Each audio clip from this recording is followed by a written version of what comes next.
Sejam bem-vindos a mais uma aula do conteúdo de História do nono ano. Nós estamos na semana 5. Meu nome é Rander e eu estou aqui com vocês. Caro estudante, nessa semana você vai identificar, comparar e analisar a construção do capitalismo a partir da Europa e os desdobramentos para a configuração da primeira metade do século XX. A consolidação do sistema capitalista foi crucial para o desenvolvimento tecnológico no final do século XIX, de várias nações europeias, os Estados Unidos, Canadá e Japão. Foi também responsável pela dominação e exploração europeias dos continentes latino-americano, asiático e africano. Culminou na Primeira Guerra Mundial e, posteriormente, o sistema se esgotou e resultou na crise de 1929. Nesse mesmo momento, a teoria socialista foi abraçada pelo operariado russo, que capitaneou uma revolução que marca a história recente e tem reflexo nas construções políticas, econômicas e identitárias de todas as nações do globo. O capitalismo se consolida no continente europeu, em várias nações, por volta dos anos 1850. É o momento em que também nações como os Estados Unidos, ainda com vários problemas internos, também se estimula a consolidar esse sistema socioeconômico. Em busca de matéria-prima, mercados consumidores e regiões para despejar e investir o capital excedente e, consequentemente, aumentá-lo, as principais nações da Europa se lançam numa corrida de domínio, expropriação e tratamento violento de regiões e povos na África e na Ásia. Esse neocolonialismo é conhecido também por imperialismo. Com a justificativa de levar o modelo civilizatório europeu, industrialização, cristianismo e raça branca, para os povos primitivos, os europeus e posteriormente os estadunidenses e japoneses conquistaram territórios e exploraram os recursos naturais e povos dessas localidades. A disputa concorrencial capitalista, aliada às questões de rivalidades históricas e nacionalistas entre as etnias e nações da Europa, resultou na eclosão do primeiro conflito bélico de extensão mundial, iniciada em agosto de 1914, após o assassinato do herdeiro do trono do Império Austro-Húngaro por nacionalistas sérvios, nacionalidade dominada pelos austro-húngaros. A Primeira Guerra Mundial se estendeu por 4 anos. O conflito opôs os países da Entente Cordiale, liderados por França, Inglaterra e Rússia, com os da Tríplice Aliança, Império Austro-Húngaro, Alemanha e, até 1915, Itália, que trocou de lado. Os investimentos financeiros pesados na guerra e uma continuidade que parecia sem fim, acabaram por levar à eclosão de um movimento popular no Império Russo.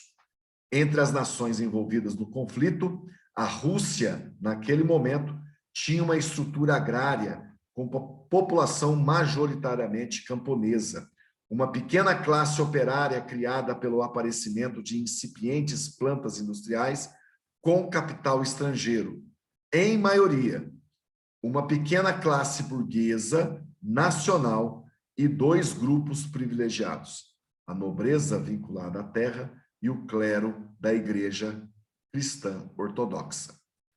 Comandada pelo czar Nicolau II, o país era extremamente pobre.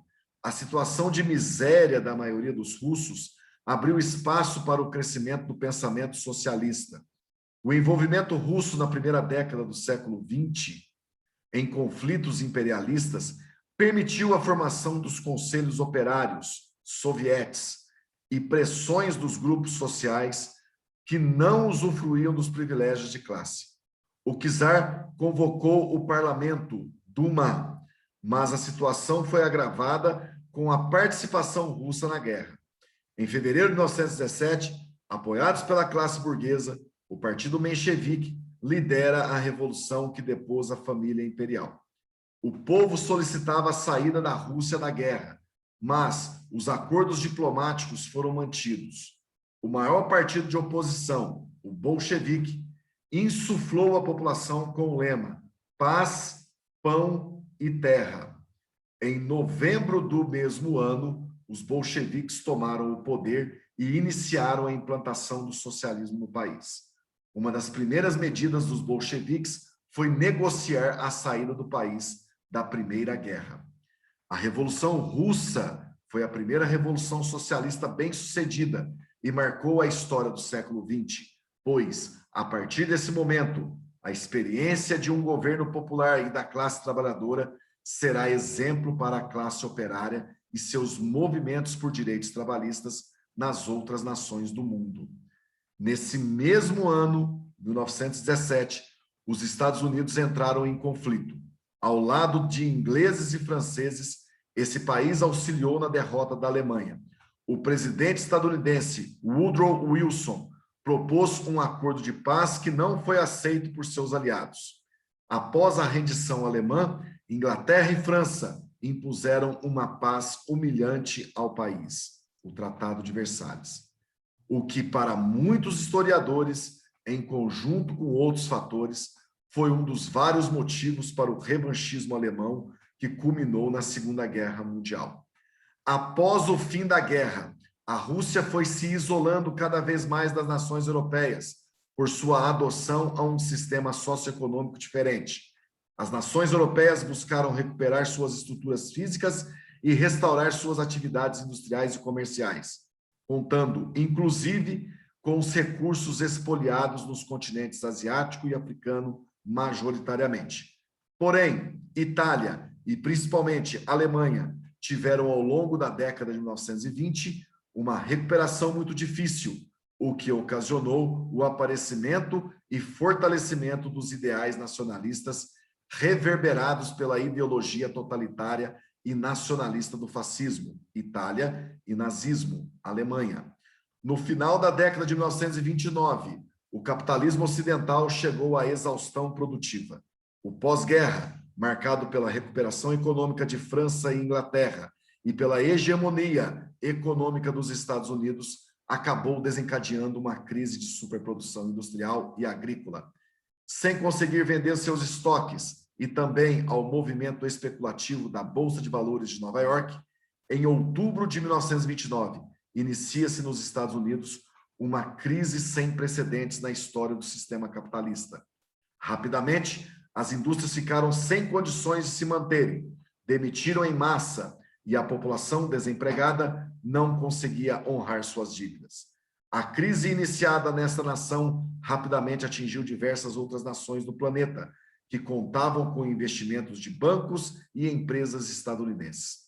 Para o Brasil, as principais consequências da crise de 29 foram a redução drástica na exportação de café, provocando um estoque gigantesco do produto. Precisou, inclusive, serem queimadas toneladas do produto para tentar manter o preço de mercado do mesmo devido à alta da oferta. E, posteriormente, o incentivo à industrialização nacional, com a paralisia da produção industrial na Europa e nos Estados Unidos. Essa foi a saída para acessar bens de consumo pela população brasileira, a produção nacional. Vamos agora às atividades. Quais motivos levaram à eclosão da Primeira Guerra Mundial? De maneira geral, os principais fatores foram as disputas imperialistas, nacionalismos, alianças militares e a corrida armamentista. Questão número 2, resposta letra C. A resposta correta, letra C. Número 3, de acordo com o texto, como a ideia de superioridade racial dos europeus atingiu as populações ao redor do globo. Essa superioridade, na verdade, causou um verdadeiro extermínio em praticamente todos os continentes. Milhares de índios americanos morreram. Os aborígenes na Austrália foram praticamente extintos. Essa colonização estava marcada pela crueldade e violência. Muito obrigado a todos e até a nossa próxima aula.